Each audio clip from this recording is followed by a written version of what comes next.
Good evening everyone. कल हम flamingo book के लॉस्ट स्प्रिंग नामक जो चैप्टर है उसके कुछ पैसेज करा चुके थे। आगे इस तरीके से है। I remember a story.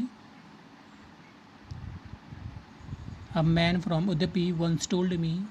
मुझे एक कहानी याद आती है। जो कहानी उदुपी के एक व्यक्ति ने मुझसे कही थी। As a young boy he would go to school. जब वो स्कूल पढ़ने जाया करता था तब रास्ते में एक मंदिर पड़ता था। उससे होकर गुजर कर जाया करता था पढ़ने के लिए। Where is father was a priest. उस मंदिर में उसके पिताजी एक पुजारी थे। He would stop briefly at the temple. वह मंदिर के पास कुछ समय के लिए रुकता था। And pray for a pair of shoes. और भगवान से एक जोड़ी जूते की प्रार्थना किया करता था। 30 ईयर्स लेटर, 30 साल बाद, I visited his town and the temple. मैं दोबारा उस कस्बा और उस मंदिर के पास जाकर के देखा या वहाँ मिला। विच वाज नाउ ड्रॉन्ड, जो कि अब डूब चुका था। In an air of, air मतलब हवा, लेकिन यहाँ पे वातावरण, वो एक ऐसे वातावरण में डूब चुका था जिसके में ऑफ डिसोलेशन। डिसोलेशन मतलब रूखापन, यानी कि एकाकीपन के वातावरण में वो डूब चुका था। इन द बैकयार्ड, उस मंदिर के पीछे के हिस्से में। Where lived the new priest, जहाँ पर एक नया पुजारी रहता था। There were red and white plastic chairs. वहाँ पर अब लाल रंग की और सफ़ेद रंग की प्लास्टिक की कुर्सियाँ पड़ी हुई थी। A young boy dressed in a grey uniform. एक लड़का जिसने ग्रे रंग की यूनिफॉर्म पहन रखी थी। वियरिंग सॉक्स एंड शूज, वह मोजे और जूते पहने हुए था।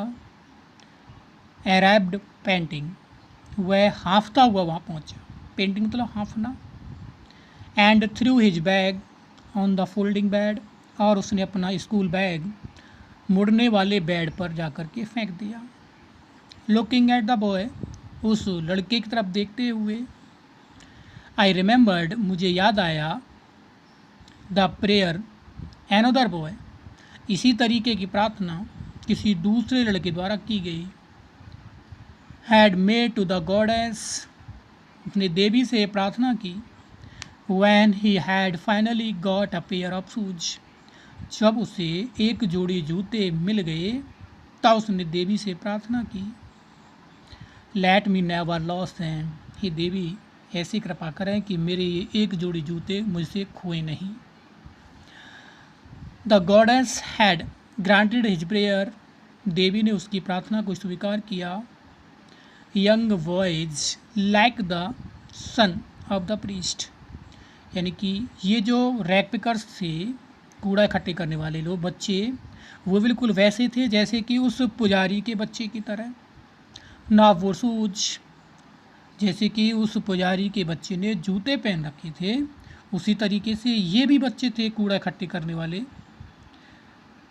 But many others like the rag pickers, लेकिन अन्य जो बच्चे जो कूड़ा इकट्ठा करते थे इन माई नेबरहुड, मेरे पड़ोस में, रिमेन शूजलेस, वे अब भी बिना जूतों के रहते, यानी कि वे बिना जूतों के ही रहे। जबकि पुजारी के बच्चे के पास जूते थे, जबकि अन्य जो रैक पिकर्स थे, कूड़ा इकट्ठे करने वाले बच्चे थे, उनके पास जूते नहीं थे, अर्थात वो बिना जूतों के बने रहे। माई एक्विप्टेंस, मेरी जान पहचान। Will the barefoot rag pickers, मेरी जान पहचान उन बिना जूते चप्पू वाले, यानी कि जो कूड़ा इकट्ठे करने वाले लोग थे, बच्चे थे जिन पर जूते नहीं थे, चप्पल नहीं थी, उनसे मेरी जान पहचान हुई। लीड्स टू मी सीमापुरी, और वो मुझे सीमापुरी ले जाते हैं, सीमापुरी ले जाते हैं। A place on periphery of Delhi. हालांकि ये स्थान सीमापुरी नामक जो स्थान था वो दिल्ली का एक सीमा, उस दिल्ली की सीमा उससे लगी हुई थी। पेरिफेरी कहते हैं यानी कि इसकी सीमा, यानी कि बिल्कुल सीमा, जो सीमापुरी की सीमा और दिल्ली की सीमा बिल्कुल लगी हुई थी, boundary, yet miles away from it. लेकिन विकास की दृष्टि से ये सीमापुरी नामक जो इलाका था वो बिल्कुल बेकार था, अनेकों मील दूर था। यानी कि विकास की दृष्टि से अनेकों दूर था, लेकिन सीमावर्ती इलाका था। मेटाफोरिकली, रूपक तरीके से, अगर इसको व्यंग्यात्मक तरीके से देखा जाए या फिर यूँ कहें तुलनात्मक रूप से देखा जाए, those who live here are squatters, यानी कि वे लोग जो यहाँ पर रहते हैं वे अवैध कब्जादारी हैं। स्क्वैटर्स मतलब अवैध कब्जा करना, अवैध कब्जा करने वाले व्यक्ति हैं। हु केम फ्रॉम बांग्लादेश, जो कि बांग्लादेश से आए हुए थे। बैक इन 1971, 1971 में जब बांग्लादेश अलग हुआ था तब वे भारत आए हुए थे। Sahib's family is among them, Sahib का परिवार भी उनमें से एक था। Seemapuri was then a wilderness, उस समय सीमापुरी एक अविकसित इलाका था, यानी कि जंगली इलाका था। इट स्टिल इज, और ये अब भी जंगली इलाका है, अविकसित इलाका है। But it is no longer empty, लेकिन ये पहले की तरह खाली नहीं है। जिस तरीके से पहले खाली था उस तरीके से खाली नहीं, अर्थात यहाँ पे लोग निवास कर रहे हैं।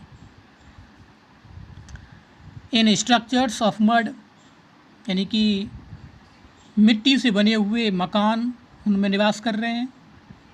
With the roof of tin, जिनकी छतें टिन की बनी हुई हैं। एंड ट्रेपोलियन, और त्रिपाल की बनी हुई हैं।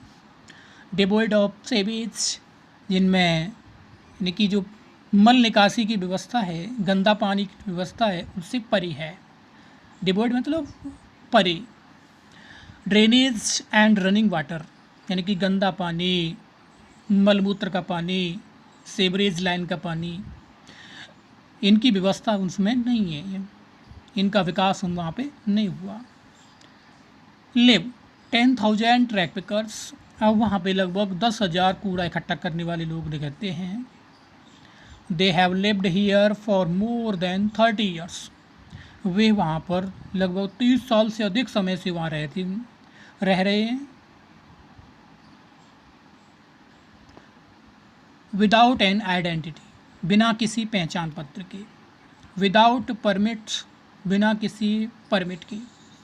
वट विद राशन कार्ड, लेकिन उनके पास राशन कार्ड ज़रूर है। That get their names on voters, जिनके कारण उनके नाम वोटर लिस्ट में अंकित हुए। And enable them two by grain, और इससे वो समर्थ हुए टू बाई ग्रेन, अनाज खरीदने से। राशन कार्ड से वो वहाँ पे अनाज खरीदने से समर्थ हुए। Food is more important for survival than an identity, यानी कि पहचान की तुलना में जीवित रहने के लिए भोजन अति आवश्यक है। If at the end of the day, अगर शाम को we can feed our families, अगर हम अपने बच्चों को खाना खिला सकते हैं। And go to bed without an aching, और बिना किसी दर्द के सो सकते हैं। एचिंग पर तो दर्द, स्टोमच, बिना किसी पेट दर्द के सो सकते हैं। We would rather live here than in the fields, अब यहाँ पर हम उन खेतों की तुलना में यहाँ पर अच्छी तरीके से रह रहे हैं। That gave us know gain, वो खेत हमें कोई अनाज नहीं देते थे।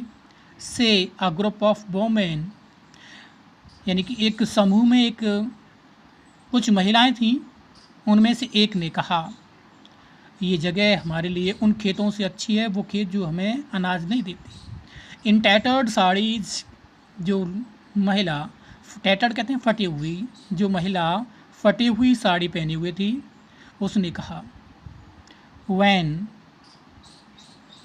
when I ask them, जब मैं उनसे पूछती हूँ why they left their beautiful land of green field and rivers, कि उन्होंने अपने वो सुंदर ज़मीन, हरे भरे खेत, नदियाँ क्यों छोड़ दी? Wherever they find food, जहाँ से वो भोजन प्राप्त कर सकते थे। दे पिच देयर टेंट्स, जहाँ पर उनको भोजन मिल जाता वहाँ पर वो अपने टेंट लगा देते, अस्थायी मकान लगा देते। डैट बिकम ट्रांसिस्ट होम्स, ये उनके अस्थायी मकान हुआ करते थे। Children grew up in them, बच्चे उनमें बड़े हुए। बिकमिंग पार्टनर्स इन सर्वाइवल, और वह जीवित रहने के लिए अपने पार्टनर्स भी बनाते गए। And survival in Seemapuri means, और सीमापुरी में जीवित रहने का मतलब क्या है? रैक पिकिंग, यानी कि कूड़ा इकट्ठा करना। थ्रू द ईयर्स, अनेकों सालों तक, it has acquired the proportions of a fine art. It has acquired the, इसको अधिकृत किया गया, कब्जा किया गया।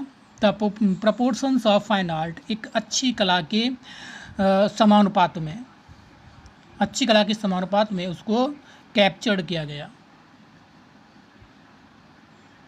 Garbage to them is gold, कूड़ा उनके लिए सोना है। It is their daily bread, ये उनका रोज़ाना का भोजन है। A roof over their head, उनके सिर पर छत है। Even if it is leaking, हालांकि वो छत लीकेज करती है। But for a child it is even more, लेकिन बच्चों के लिए बहुत अधिक है। बाकी का आगे। Thank you.